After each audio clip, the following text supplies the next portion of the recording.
The best part is it's spirituality. It's something that everybody has, and hopefully they can find. Each individual has their own goals. And for me, it's important initially to remove any sort of fear. Can start where you're on a level playing field and you feel respected and you have your dignity. Then I think it's a wonderful beginning of a relationship to be able to fill and to grow. In mind, trying new things, experimenting. And the smart ones are the ones, sometimes if you make yourself vulnerable, it makes you very powerful. A lot of spirituality is being in the now. It's also need to be in the right frame of mind, because if not, you're clouded. Welcome to the world of Luxury Unplugged Podcast. If you are passionate about entrepreneurship, creativity, and maintaining a sane mind at the same time, you found your tribe. Join us on Luxury Unplugged Podcast as we embark on an unfiltered journey into extraordinary lives of individuals who are living life to the fullest, achieving greatness, and inspiring others along their journey. They've achieved all of this and more while maintaining a spiritually stable mindset, staying peaceful, happy, calm, centered, and grounded. So, today we are pleased to host Richard Blank. He is the Chief Executive Officer for Costa Rica's call center. And with a unique blend of motivational public speaking, coupled with his adept use of tactful and rhetoric, he is able to impart not only knowledge but expertise to nurture and educate an impressive cohort 10,000 bilingual telemarketers. Welcome, Richard. I'm so happy to be here with you today and to share ideas with your audience. And the best part is it's spirituality. It's something that everybody has, and hopefully they can find. Because if they do, then they're going to have a very, very fulfilled life. Absolutely. So, what I have understood from reading from your excerpts and your blogs is that you're a very focused CEO of a call center, and that requires practical strategies and real life examples.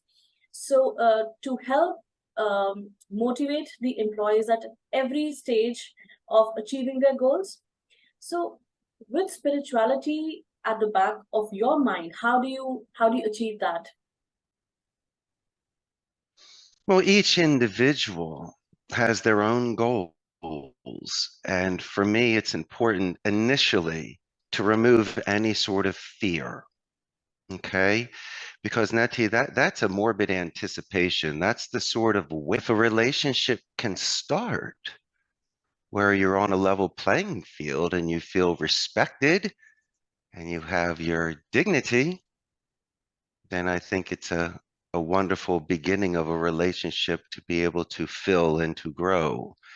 And so on the first day, it's really about reducing stress and opening their minds for a brand new experience. Is it for everybody? No, it's not for everybody. Mhm. But I also believe keeping an open mind, trying new things, experimenting. And the smart ones are the ones that ask questions, not because they doubt you, Nati, it's for clarification. Right. When someone wants to break it down into smaller piles, Mm-hmm. to separate, I find that to be brilliance, because they're finding their balance and they're realizing how they can move and what their rhythms are. And these are with strangers. And a lot of people are putting up masks in the beginning because of past experiences or what they're afraid of what's going to happen in the future. And so, my friend, sometimes if you make yourself vulnerable, it makes you very powerful. And if I can tap into these things in the beginning, I can get you some of the strongest warriors in the world. Wow. I just have to walk with you on this one. I just can't drag you on that sort of spiritual journey. Wow, that's very well put. Um, So in the context of effective communication, which is your forte, I am assuming, and you also are into motivational speaking. So what do you think influences the most in terms of your employees, in terms of your teams who are working towards a set goal? Because as a call center operations person, there are targets that need to be achieved. So, in terms of keeping a sane mind and working towards them, possibly in different, for people in different time zones. So, how is Yes. that practically achieved in your operations? Well, I think that you and I have something in common. So many, but I'm going to name one. It's that we're bilingual. We speak multiple languages. True. And to me, that bears the mark of higher education. In fact, I have a Philly accent, you have an Indian accent. I see that as a beauty mark. So um, I like to start off strong. I let them know that learning a second language is 10 times harder than any account that I would put them on. That's number one. Mhm. You reduce stress by giving information. The more that resources that the agent has, they feel more comfortable. The morale is high. They have a chance.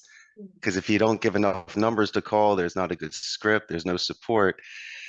I mean, you're almost swimming in circles. And yes, there are metrics. People need to make certain phone calls to speak to enough people to convert the calls to get deals. But with me, Neti, it was a little bit different because let's just say hypothetically, you need to make 100 phone calls a day to speak to X amount of people to get 5 deals. Well, when I was on the phone, I was speaking to maybe about 80 people a day. It's not Wow. like I was making less phone calls. I was having longer conversations. I was having a great time with people. And so those sort of numbers and metrics that you were talking about were, it's almost like a top athlete. You can't compare to their shooting percentages and their winning percentages. And True. so you have the norm, but then you have the ace. Then you Mhm. have the person that's excelled. Now, is it because my English is more native speaking? Absolutely not. Really, what it's about is attentive thinking. A lot of spirituality is being in the now. It's true. And so if I can be not just on that 10-minute phone call, but break it down to not only 30 seconds, but be in a good 5 to 10 second window here, Mhm. I can catch something. I can hear something in the background. Maybe you're so excited over something that we make camp for a while and I don't continue the other questions I needed to ask. And so sometimes people have to realize that give and take and how people are understanding you in the beginning. And so for me to hit those metrics, you need to, like, as I say, an athlete needs to be in a certain balance to take a swing for a baseball. And you also need to be in the right frame of mind because if not, you're clouded. And so a lot of it is 10% wiggle. There's always a wild card. There might be rain on your one day off that you work. You can't go to the beach. And True. so you always need to not have a plan B, but be flexible. Be like, as Bruce Lee says, water. You got to be able to move your mass into different sort of shapes. I know I'm getting very philosophical and deep, but it can happen sometimes. Your conversation with an elder individual, you might need to speak louder because they can't hear you and a little bit slower. No problem. But if you speak to a hot shot in New York City that's got 3 minutes before appointments, you might need to go quick, right? Get right to the point. And Absolutely. so these are the sort of colors in your crayon box, Nettie, that you can choose from time to time, like your two amazing paintings behind you. They're so beautiful, but they're so different at the same time, but both of them evoke the same emotion. So that's the way I see things. Thank you. You're Thank welcome. you for the compliment. But I also Well, you get got good taste, Needy. That's all I'm saying. thank you so much. Appreciate it very much. Um, Yeah. I think there are a few nuggets over here. So if I put it in simple words, is that you tend to first of all take off the layer of anxiety and worry when somebody joins, and you tend to train them to be more centered and more grounded in the conversation that they're having, rather than run towards the targets would be achieved eventually, if I may understand it correctly. I mean, the targets will be achieved if you're having a good conversation with the person on the other end. Yes, ma'am. And there's so many clues to that. But I'll give you the number one clue is when you can tell people are being lazy. It's hedging. It's when they say, okay, okay, great as the answer every single time. They're not engaged. Sometimes when people give an answer and you say, that's great. No, no, I didn't say that's great. My phone is not working. You're not listening to me. And so that's when stress gets elevated. That's when people keep pressing zero because they're putting information into an IVR and they're not getting a result. A lot of people today want that sort of interactive relationship. Sometimes it's to let off steam. Okay, I understand that. That's fine. But they want that sort of, if you're paying the money and you are entrusting a company to fulfill something for you, sometimes they want a relationship with someone, like their favorite waitress at the diner that knows exactly what you want to eat and your favorite drink. You Yeah. know, I love people like that. I love having that 10-year relationship with a store owner because you've supported them, they supported you, and it's just a beautiful thing. It's a nice circle. And so people rush these calls, they do hedging, they don't use names. Your name is so amazing and exotic sometimes, so an email doesn't bounce back. They should ask you to spell it in the military alphabet. There's nothing wrong with it, but it's just ensuring that it's pronounced properly because it's very unique, exotic, and amazing. And also just out of respect and curiosity, that's a nice 5-minute camp you can make right there just to talk about the importance and the tradition of your name and your culture. Yeah. I expect agents to give a company name spike if they're prospecting. I think they should say the name of the company much better than the person answering the phone. And a final very good tip, my friend, and it's a beautiful tip and it's for free. Paying it forward. If somebody has assisted me prior to being transferred to you, I will let them know verbally they did a great job. When I speak to you, I will then let you know they did a great job. And when I write you a follow-up email, I'm going to mention it in writing. So it's a positive verbal and written escalation. So when I call your company back and your assistant answers, and they say, Richard, I've been here for 7 years. You're the first person to ever write about me to that team before, and she's buying me lunch today. Thank you. And this is my company culture. This is her direct extension. And this is pretty much how I'm going to teach you how to close this deal. And so those that see him as fire breathing dragon gatekeepers are the ones that hold the key.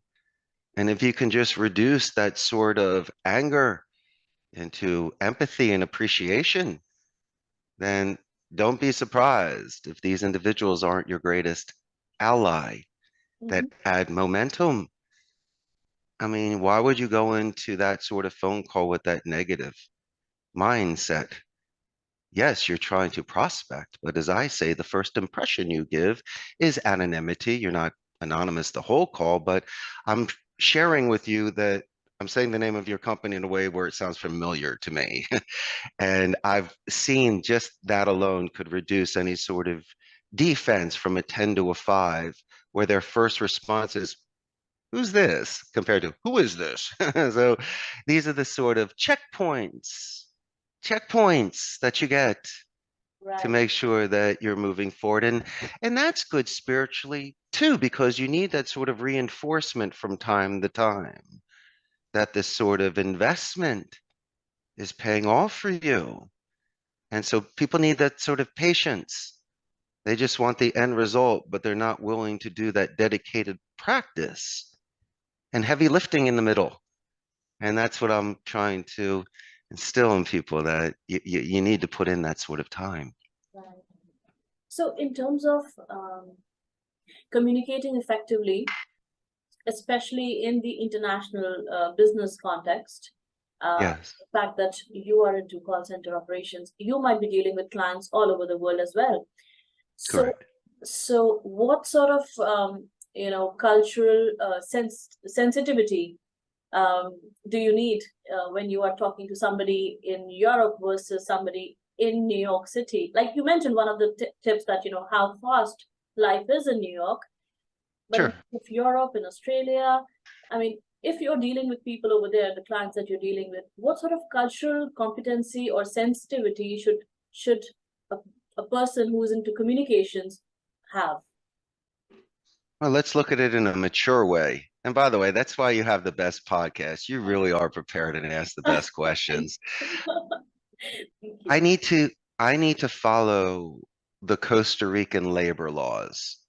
Mhm. That's the first thing we need to talk about besides company culture and personalities and supervisors. I'll get to that in a minute. The clients need to understand that there are certain holidays, certain rights that the workers have, certain payments that need to be done, taxes that may not be the same in their country. And I can't be flexible that way. I can't avoid following the rules. And I'm not going to do it for you. These are certain things that, and when you leave, I'm still here with my reputation. And so I've had to make very, very clear that do our labor laws fit with your work schedule? Because in the United States, there's certain holidays like Memorial Day, Labor Day, Columbus Day. That's a holiday in the States. Things are closed, but it's a working day in Costa Rica. So legally, they have to be paid. And then there's 8 feriados. There's 8 holidays in Costa Rica, which do not coincide with the United States, besides Christmas and New Year's.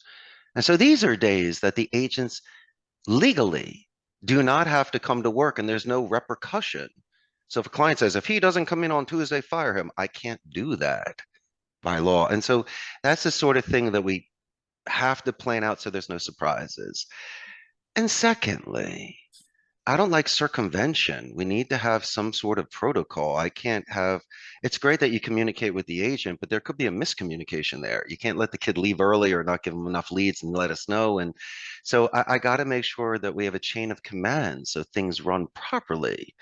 And if you are interested in speaking with the agents, by all means, but I can't have you using excessive profanity, which may work in the Manhattan office or Wolf of Wall Street, but you're talking about an exceptionally conservative Catholic culture. And these individuals go home to their parents. So maybe what may work in your office to motivate your buddies does not work here. And so I just have to make sure that your motivation is appropriate. I mean, I don't want somebody to hold themselves back from greatness. But then again, don't write us in bold cap. I had supervisors write in red before. You don't do things like that.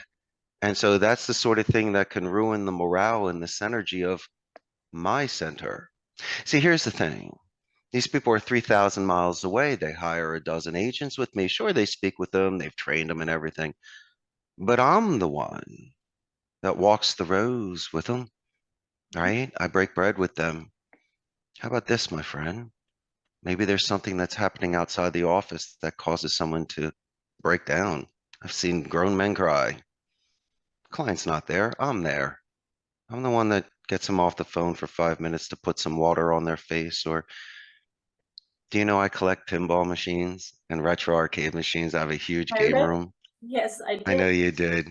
So I try, especially on the first day, we play games prior to the class. But if someone's having a tough day, or if someone's having the best day, the greatest thing to do is go downstairs and celebrate with me or talk with me on the pinball machines. And so this has been an exceptionally effective medium for me to get people to calm down because you're dealing with 160 controlled hours a month, and people might see it as monotonous. There's burnout in my industry. People see it as transitional. In fact, in your country is the powerhouse in the world.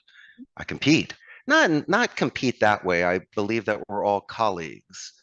And if there is somebody on the phone that has the skill set, the soft skills, and earns that account, you earned it. You can't spin this. And so I respect the trade. And Right. so dealing with these clients all over the world, I just got to make sure that we bring our best things to the table.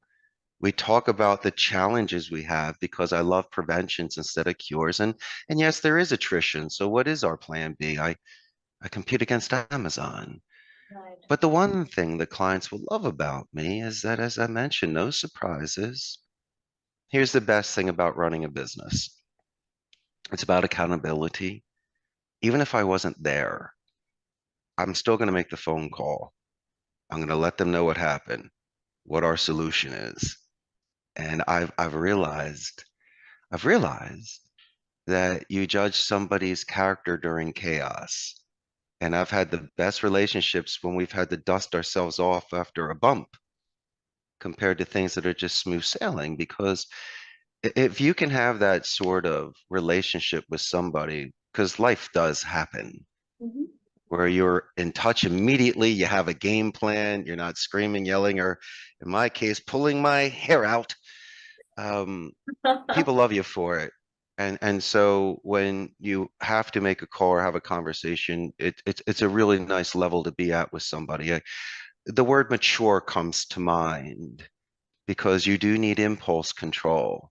Mhm. And you need to sometimes be forthright with somebody. If there's water coming in the boat, you got to let them know. And so, was that the toughest part of my job? It's not the most fun, but I've also realized that this is the responsibility that I signed up for.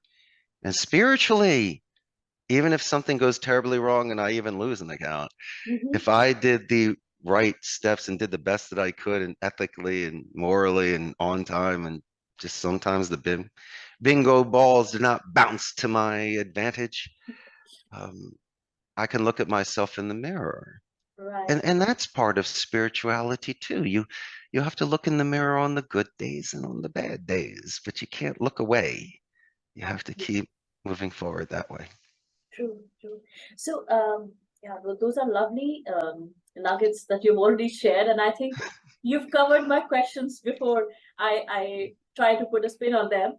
Um, yeah, these were the questions that I was having actually, and I think one of the things that I'd like to take away for my audience would be, one success story that you think is not only relevant to the people on the floor, but people who are in management, in consulting these days, in IT consulting and HR consulting. How can they enhance perhaps their relationships in the midst of conflicts, in the midst of team cohesion?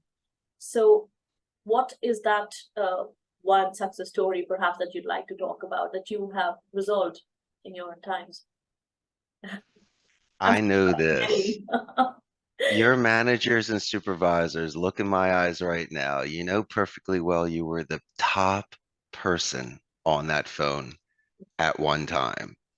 Are you earning more money? Some supervisors don't. Sometimes you earn more money on the phone or with the commissions. Mhm. Are you satisfied?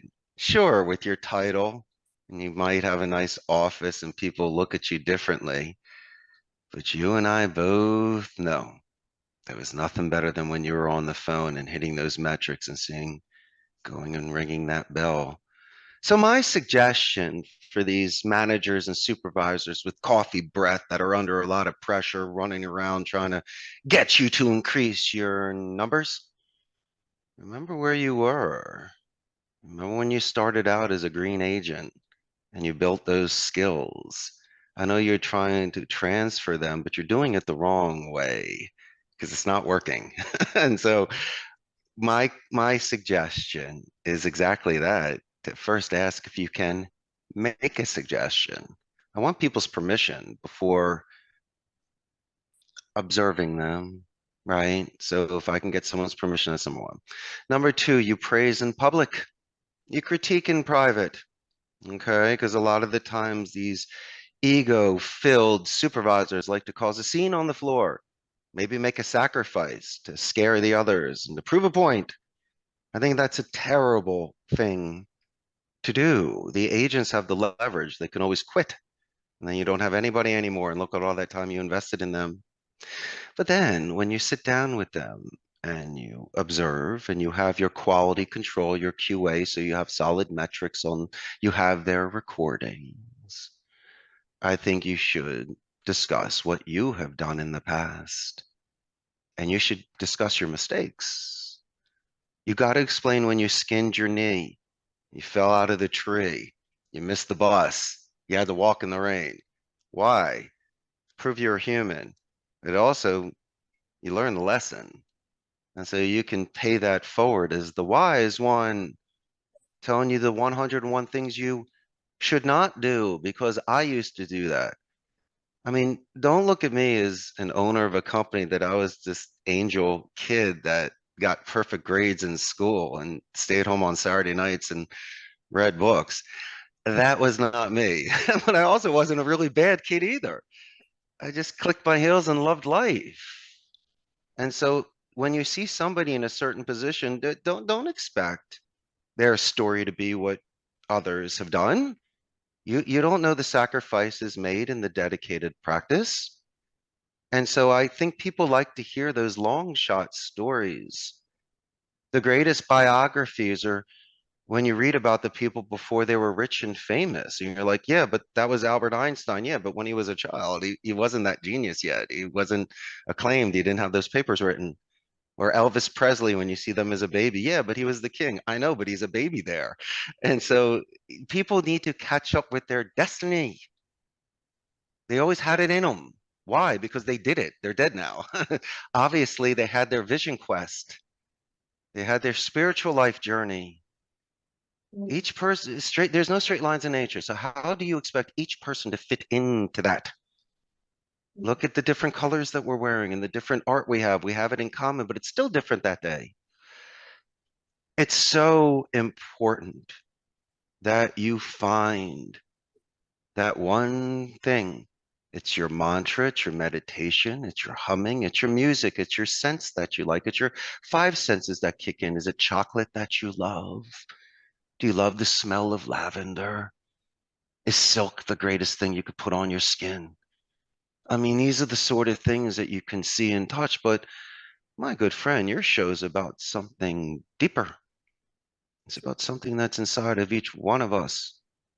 And the last thing I'm ever going to do is tell someone how to be spiritually. I'm just letting you know what happened with me and the sort of mentors that I had that showed that they can get scars and they're real people that can take real hits.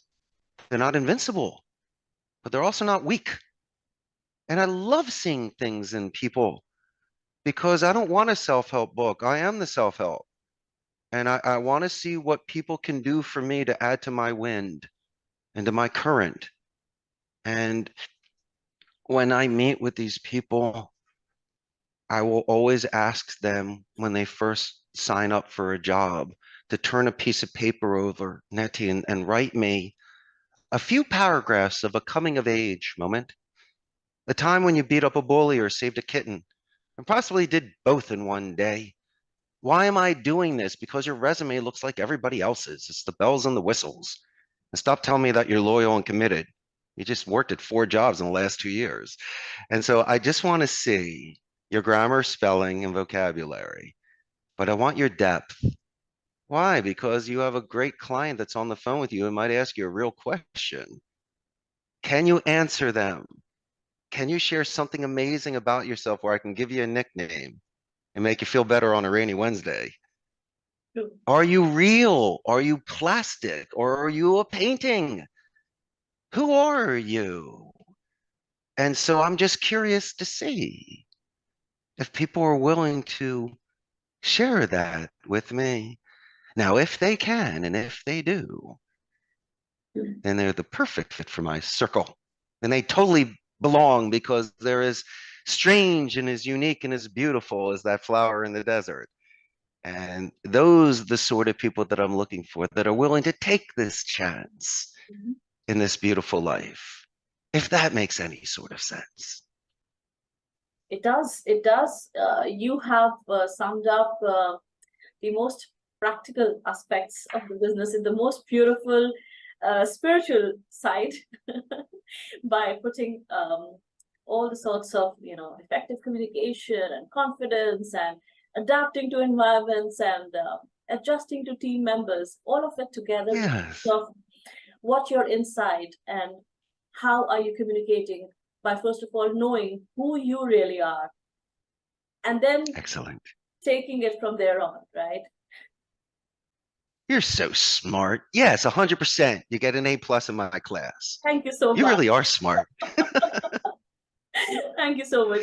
But yes, yes, I take everything that doesn't need electricity. I don't need a computer. I don't need Wi-Fi. I don't need money to do this. These are all natural things that come. Back All in. right. My main advice for people is not to be so hard on themselves, Mhm. right? I think we're under some pressure, maybe in our younger years, to follow in certain footsteps.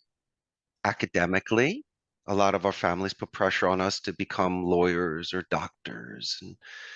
And so you might need to take that chance. I did. I decided to be a Spanish major. I didn't study economics or finance like my grandparents, father and brother did. And so you gamble on yourself. And to me, I couldn't have taken a career that would have put me in some sort of box. Would I have been successful as everybody else, but it would have been like a brick in the wall, would have been a grind. You and I live poets' lives. You love to dream and you love thinking of positive future and good things. Right. And I think that's very important to preserve that sort of mind space. And so you might need to be selfish sometimes. You might have to fight against the naysayers and gray believers that are pushing you in a certain direction to fulfill their life at the sacrifice of yours. And that could affect your spirituality as well because you would not respect yourself. You would realize that your destiny, your life, your fulfillment, would never happen. And it makes you sad because everything is within an arm's length grasp, but it's still out of reach. And what a life to live. And so at a very young age, I made that sort of commitment to not be destitute on the street and just paint shells on a beach and try to earn a living. But I had to at least go for it. And resentment and regret are terrible things to ruin your spirituality. Now, you can you can once again put to bed certain things you did as a child because you didn't know any better if you took a candy bar out of a store. I mean, every kid does that when they're 4 years old. As an adult, you and I would go back today, put $10 down and say thank you very much and just walk out. That's the sort of people we are. You grow.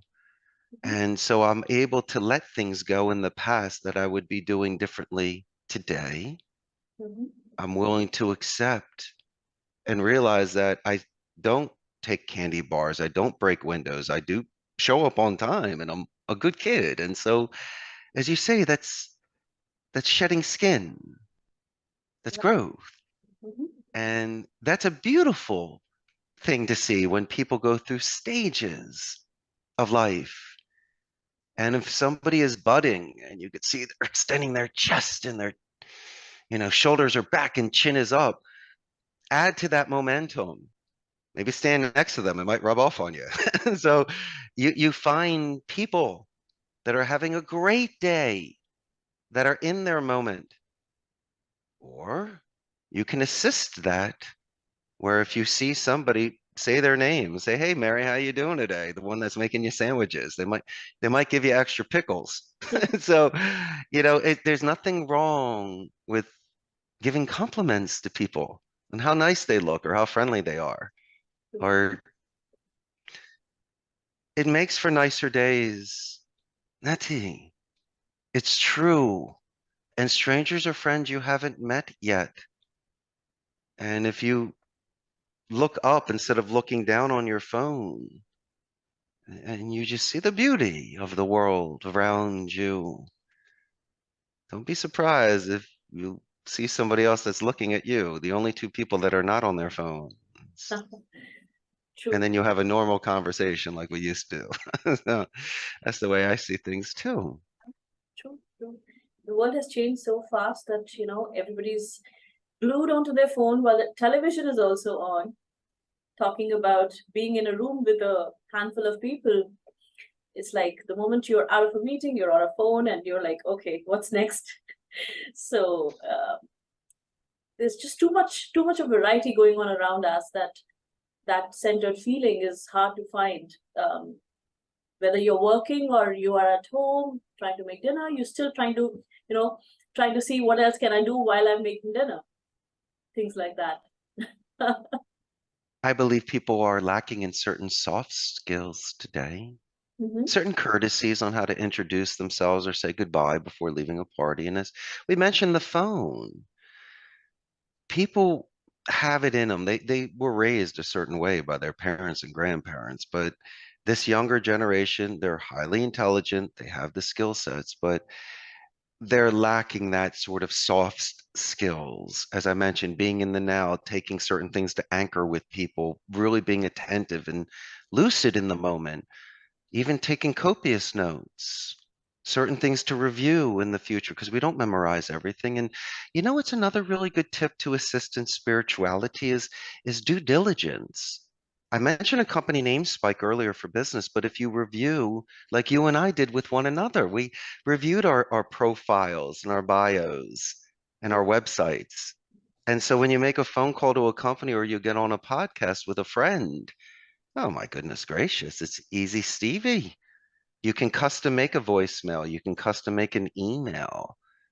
Your questions to me this morning that you sent prior to this podcast was very well versed, very prepared, and tailor-made towards me. And so you could Thank see you not very only much. are you a professional, but my goodness gracious, you were exceptionally prepared. And so look at the result of this podcast, having the best time and a great show. And so you can do this with a little bit of preparation prior. People will be very impressed the fact that you read about them and you found two or three things in common. And so instead of looking at your phone, you can have that small talk at Right. that party or Hmm. at that family gathering. You can talk about what your uncles and aunts have been doing because you've looked at their stuff lately and you're getting good at it. And Right. you'd be surprised how far that goes when you remember things about somebody because the real friends are the ones that not just remember your birthday, but remember those small things about you, the things you were proud about. And that's cool. And that's how you filter the people in your life. So according to you, I think if I may put it in simple words, it would be like if you are absolutely in the moment, whether on job or in person, uh, you'd be able to conduct yourself better in terms of internationally, culturally, in any kind of situation, Yes. right? 1,000%. Let me give you a visual. Mhm. Remember James Bond movies? Oh yes. I know, great, right? Don't you love when he would go to Q and he would give him the Aston Martin or the watch that does something, and he gets his 1,001 secret tools. But in every James Bond movie, there's always that one thing on the side that he did not bring with him that saves the day. Mesh.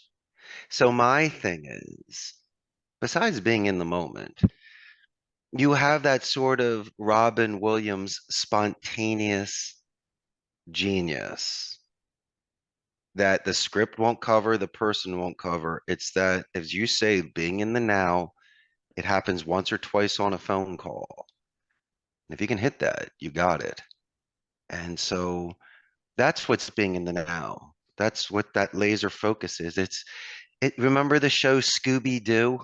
It's like you walking down with the candle. All you can see is the light around you, not the spookiness that's out there. So why even focus on it? Focus on the little bit that's there because you will see either a hole that you don't want to step into, or there will be a diamond lying on the ground that you would have missed.